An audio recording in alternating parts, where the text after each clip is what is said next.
In today's complex theater of global strategy, the most decisive battles aren't always fought with bullets and bombs. Sometimes they're fought in the quiet corridors of power. And this is the story of a single political maneuver that sent a shockwave across an entire continent.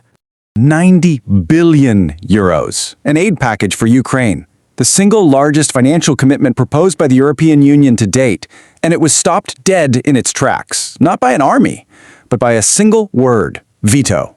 One member state, Hungary, brought the whole machine to a grinding halt.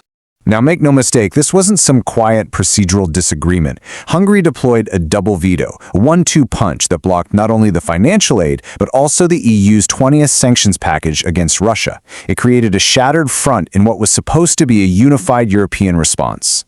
To understand how this can even happen, you have to look at the EU's core architecture. At its heart is the principle of unanimity. You see, on the most sensitive issues, every single member state holds a veto. It's a power designed to protect national sovereignty. But Hungary just gave a masterclass in how that same power can be used as a weapon. The official narrative out of Brussels talked about procedural disagreements. But what was happening on the ground? Well, that was a fundamental challenge to the EU's authority.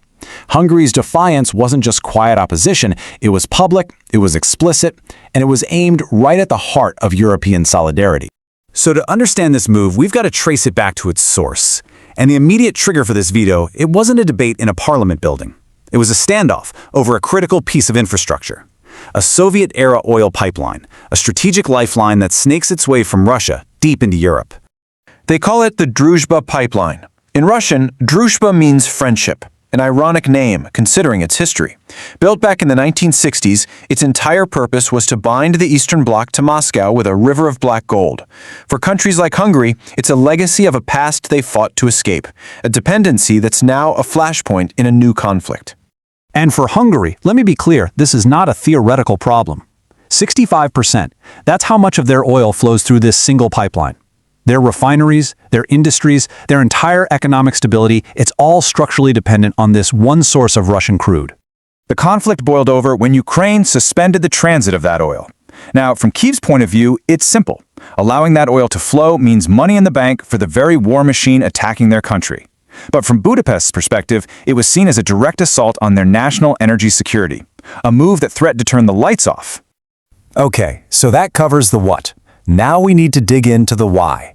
Hungary's defiant stand isn't about just one thing. It's a complex matrix of history, hard economics, and shrewd political calculation.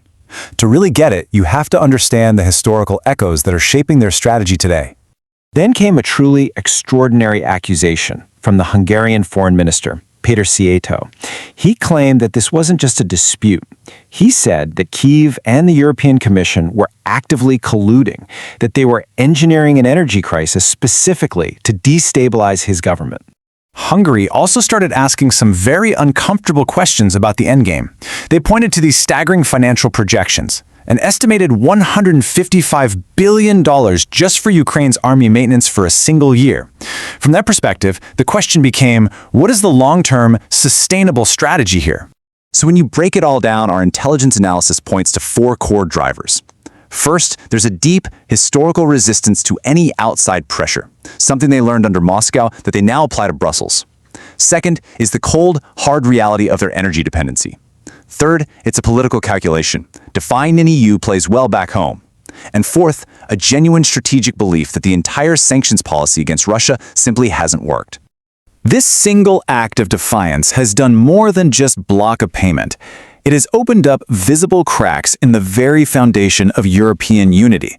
So now, we're going to analyze the systemic impact this one veto has on the entire European Union project. 1. That's the number that matters here. Just 1. That's all it takes. The number of dissenting voices required to halt the collective action of 27 nations. This crisis puts a spotlight on the immense, almost disproportionate power a single member state holds. Which, of course, brings us to the central, existential question. Could one veto actually topple the entire Union? This isn't a theoretical debate anymore. This veto, it's a symptom of a much deeper strategic crack that's running right through the heart of the EU.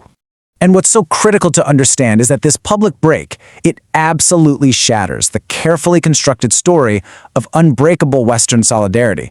It sends a powerful signal across the globe that this unity has its limits, that it's conditional, and that might just embolden other nations who have their own quiet reservations. So this moment, right now, places the entire continent at a strategic crossroads. The path forward is no longer clear, and you can be sure that the way the Union responds to this challenge will define its very structure for decades to come. Our strategic forecasts see three potential futures branching out from here. The first is a slow disintegration where vetoes just become routine, paralyzing the Union from within. The second is a two-tiered Europe with a tightly integrated core and a disconnected periphery. And the third is a radical power shift. Abolish the veto, move to majority rule, but risk alienating member states for good. So the final question isn't really about one veto or one pipeline. It's about the foundational promise of the European Union itself.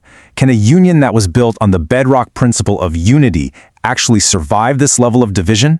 The answer to that question is being decided right now, not by consensus, but by confrontation.